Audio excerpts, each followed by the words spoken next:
David numbered the people that were with him, and he placed over them captains of thousands and captains of hundreds. David sent forth the people, a third of the hands of Joab, a third of the hands of Abishai, the sons of Zeruiah, Joab's brother, and a third under the hands of Ittai the Gittite. And the king said to the people, I too will go forth with you. And the people said, You shall not go forth. For if we flee, they will not pay attention to us. Now even if half of us should die, they still will not pay attention to us, for now you are equal to 10,000 of us, and therefore now it is better that you be for us from the city as aid. The king said to them, What seems best to you I will do. The king stood by the gate, and all the people went out by hundreds and by thousands. The king commanded Joab and Abishai and Ittai, saying, Deal gently for me with the youth, with Absalom. And all the people heard when the king commanded all the captains regarding Absalom.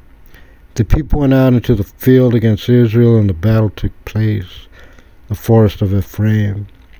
People of Israel were beaten there before the servants of David, and the slaughter there on that day was very great, 20,000 men. And the battle spread from there over the face of all the land, and the forest devoured more of the people than the sword devoured on that day. Absalom chanced to come before the servant of David, and Absalom was riding upon his mule. The mule came under the thick boughs of the great terebinth, and his head caught hold in the terebinth, and he was placed between the heaven and the earth, and the mule that was beneath him passed on. And the man saw it and told Joab, and he said, Behold, I saw Absalom hanging in a terebinth. Joab said to the man who told him, Now if you had seen it, why did you not smite him there to the ground? And it would have been incumbent upon me to give you 10 pieces of silver and a belt. The man said to Joab, Though I should weigh on my palms 1,000 pieces of silver, I would not stretch out my hand against the king's son. Because before our ears did the king charge you and Abishai and Ittai, saying, Take care, wherever it may be, of the youth of Absalom. Even if I would deal falsely with myself, now nothing can be hidden from the king, and you yourself would stand from afar. Joab said, I shall no longer request of you. He took 3 darts in his hand and thrust them into Absalom's heart, while he was yet alive in the heart of the terebinth. And there circled about 10 young men who were Joab's armor bearers, and they struck Absalom and killed him. Joab blew with the shofar, and the people returned from pursuing after Israel, for Joab held back the people. They took Absalom, and they cast him into the forest, into the great pit, and they placed over him a very large heap of stones, and all of Israel fled, each to his tents. Absalom had taken and established for himself in his lifetime the monument which is in the king's valley, for he said, I have no son in order to cause people to remember my name. And he called the monument after his own name, and they called it Yad Absalom until this day.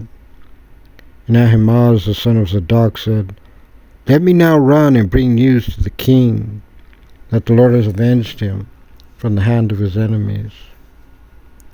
Joab said to him, You are not the man to bring news this day. You shall perhaps bring news another day, but this day you shall not bring news, because the king's son is dead. Joab said to the Cushite, Go tell the king what you have seen. The Cushite bowed down to Joab and ran.